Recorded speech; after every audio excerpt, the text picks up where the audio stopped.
علیکم، سوال آ گیا جی، بارش کے پانی کی کیا فضیلت ہے؟ آج کے سمتی دور اور آلودہ ماحول میں بھی بارش کا پانی شفا رکھتا ہے، اسے کیسے اکٹھا کیا جائے؟ دیکھیے، پانی اکٹھا کیسے کرنا یہ آپ کا مسئلہ ہے، میرا نہیں، ٹھیک ہے؟ مجھے نہیں پتا آپ نے کیسے اکٹھا کرنا ہے۔ رہا مسئلہ کہ آج کا آلودہ ماحول ہے تو ٹھیک ہے، آلودہ ماحول میں جب بارش ہوتی ہے تو بارش کو 15 منٹ 20 منٹ آدھا گھنٹہ ہونے دیں۔ جتنا فضا کے اندر پولوشن ہے، گرد و غبار ہے، وہ سارے کا سارا نیچے بیٹھ جائے گا، اس کے بعد بارش کا شفاف پانی آ جائے گا۔ باقی بارش کے پانی میں نہانا اللہ کے رسول صلی اللہ علیہ وسلم کی سنت ہے۔ علیکم ورحمۃ اللہ وبرکاتہ۔ نظر بد کا پتہ ایسے لگایا جاتا ہے کہ جب انسان طبیعت کے اندر خرابی واقع ہو اور باوجود ہر قسم کی دوائی کی طبیعت ٹھیک نہ ہو رہی ہے تو یہی ہوتا ہے کہ نظر بد لگی ہوئی ہے۔ رہا مسئلہ کہ اس کے حل کے 2-4 طریقے بیان کرتے ہیں، میرے پاس تو صرف ایک ہی طریقہ ہے کہ صبح و شام کے اذکار، سونے جاگنے کے اذکار، فرض نمازوں کے بعد کے اذکار کا اہتمام کیا جائے۔ السلام علیکم ورحمۃ اللہ۔ میرے علم میں ایسی کوئی بات نہیں ہے جی اچانک موت کو دین نے شہادت کا درجہ دیا ہو، ایسی کوئی بات میرے علم میں نہیں۔ اللہ کے رسول صلی اللہ علیہ وسلم کی ایک حدیث مبارکہ اس موقع پر سنا دوں گا۔ آپ نے فرمایا کہ اگر کوئی مومن درخت لگاتا ہے یا کھیتی کاشت کرتا ہے اور اس درخت کے سائے میں لوگ بیٹھتے ہیں اور یا اس کھیتی سے پرندے جانور وغیرہ کھاتے ہیں تو فرمایا اس کے بدلے میں درخت یا کھیتی لگانے والے کو اجر اور ثواب ملتا ہے۔ لیکن کپڑے پر سوال آ گیا ہے جی، کپڑے صحبت کرنے کے بعد کپڑا جو ہے وہ ناپاک ہو جاتا ہے کہ نہیں؟ اگر کپڑے پر کچھ لگا نہیں ہے تو وہ ناپاک تو نہیں نہ ہوگا۔ اصول یہ ہے پاکی اور ناپاکی کا کہ جب تک کوئی چیز اس کے بارے میں یقین نہ ہو جائے کہ یہ نجس ہے، اس وقت تک وہ پاک ہے۔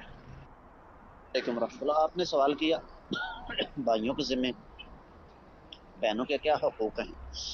جب تک تو والد زندہ ہے تو تب تک تو بھائی جو ہیں وہ والد کے حکم کے پابند ہیں کہ والد بہنوں کے سلسلے میں جو حکم دے، والدہ بہنوں کے سلسلے میں جو حکم دے اور وہ حکم شریعت کے منافی نہ ہو تو وہ اس کو ماننے کے پابند ہے۔ جب والد دنیا سے چلا جائے تو پھر والد والی ذمہ داریاں ان کی ہیں، اور وہ ذمہ داریاں کیا ہیں ہمیں اچھی طرح پتہ۔ علیکم ورحمۃ اللہ وبرکاتہ۔ سوال آ گیا ہے کہ شوہر کو کیا مجازی خدا کہنا جائز ہے یا کیسا ہے؟ گزارش یہ ہے کہ سب سے پہلے تو لفظ خدا جو ہے نا یہ اللہ تعالیٰ کا نام نہیں، لیکن اللہ کے رسول صلی اللہ علیہ وسلم کی حدیث ہے، لو كنت امر احدا ان يسجد لاحد لامرت الزوجة ان تسجد لزوجها۔ اگر اللہ کے علاوہ میں کسی اور کو سجدہ کرنے کا حکم دیتا تو سب سے پہلے بیوی کو حکم دیتا کہ شوہر کو سجدہ کرے۔ تو ہمارے معاشرے میں یہ جو شوہر کو مجازی خدا کہا جاتا ہے یہ اس بنیاد پر کہا جاتا ہے، اس حدیث کی بنیاد پر کہ اللہ کے رسول صلی اللہ علیہ وسلم نے یہ ارشاد فرمایا۔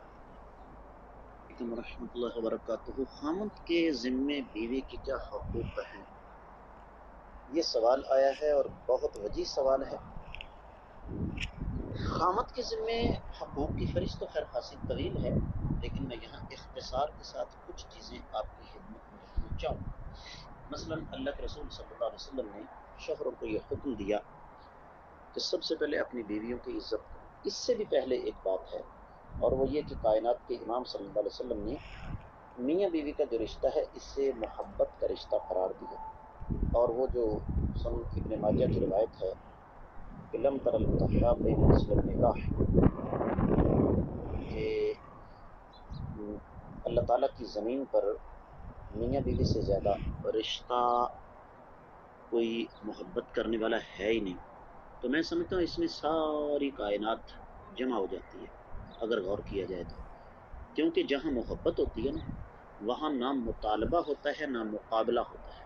میرے اس لفظ پر غور کیجیے کہ جہاں پر محبت ہوتی ہے وہاں پر نہ مقابلہ اور نہ مطالبہ، بلکہ وہاں پر صرف قربانی ہوتی ہے۔ تو جب میاں بیوی ایک دوسرے کے لیے قربانی دیں گے تو اللہ کی توفیق سے سارے کے سارے معاملات حل ہو جائیں گے۔ باقی اللہ کے رسول صلی اللہ علیہ وسلم کی واضح تعلیم ہے کہ جو خود کھاؤ وہ بیویوں کو کھلاؤ، جو خود پہنو ان کو پہناؤ، ان کو بدصورت قرار مت دو اور ان کو چہرے پر مت مارو، اور پھر یہ ہے کہ سب سے بڑھ کر ان کی عزت کرو۔ تو یہ شوہر کی موٹی موٹی ذمہ داریاں ہیں۔ قبرستان کے بارے میں سوال کیا۔ اللہ کے رسول صلی اللہ علیہ وسلم نے قبرستان جا کر دعا کرنے کا حکم دیا ہے۔ اگر وہاں پر جا کر قرآن پڑھنا یا کوئی اور کام کرنا درست ہوتا تو پھر یقیناً اللہ کے رسول صلی اللہ علیہ وسلم اس کی ضرور اجازت دیتے۔